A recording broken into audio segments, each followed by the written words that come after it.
নারিকেলের পুর ভরা পুলি পিঠা আমাদের গ্রাম বাংলার ঐতিহ্যবাহী অন্যতম পিঠা। আজ আমি আপনাদের এই পিঠাটাই তৈরি করে দেখাবো। আপনাদের সুবিধার্থে আমি এই পিঠা বানানোর পদ্ধতিকে 3 ভাগে ভাগ করে নিয়েছি। প্রথমে চালের গুঁড়ার খামি তৈরি করে দেখাবো, দ্বিতীয় ভাগে আমি নারিকেলের পুর তৈরি করে দেখাবো এবং তৃতীয় ভাগে আমি পিঠা বানিয়ে দেখাবো। তাহলে চলুন দেখে নিই। প্রথমে আমি কড়াইতে 2 কাপ পরিমাণ জল নিয়ে নিয়েছি, তার মধ্যে দিয়ে দিচ্ছি স্বাদ মতো লবণ। জলটা ভালোভাবে জাল করে নিচ্ছি। তো দেখেন জলটা যখন ফুটে উঠেছে তখন আমি এর মধ্যে দিয়ে দেব চালের গুঁড়া। সাথে সাথে নাড়তে হবে চালের গুঁড়োগুলো দেওয়ার পরে।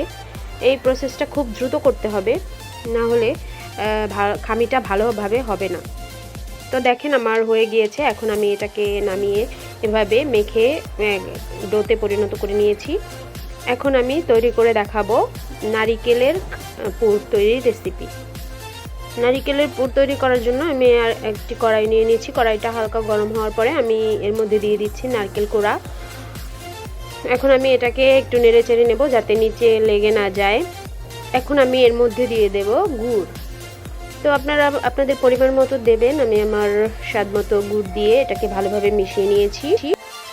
এটাকে একটু পরে পরে নেড়ে নিতে হবে যাতে নিচে লেগে না যায়। তো দেখেন আমি নেড়ে চেড়ে নিচ্ছি।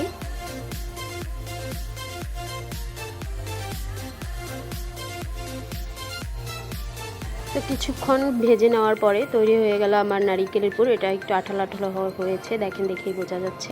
এখন আমি পিঠা তৈরির জন্য কিছু পরিমাণে চাল রুটি নিয়ে আমি এটাকে বেলে এভাবে করে আমি একটা পিঠা তৈরি করে নিব।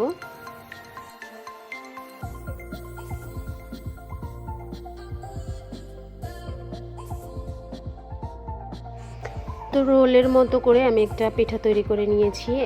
এখন আমি এগুলোকে ভাপ দিয়ে সেদ্ধ করে নিব। আরও অনেকগুলো পিঠা বানিয়ে নিয়েছি, সেগুলোকে আপনাদের দেখাইনি। এটা সহজ, আপনারা সবাই পারবেন তাই। তো দেখেন তৈরি হয়ে গেল আমার মজার ভাপা পুলি পিঠা। আপনারা অবশ্যই বাড়িতে ট্রাই করবেন। শীতের দিন মানেই তো পিঠে খাওয়ার দিন। ধন্যবাদ সবাইকে।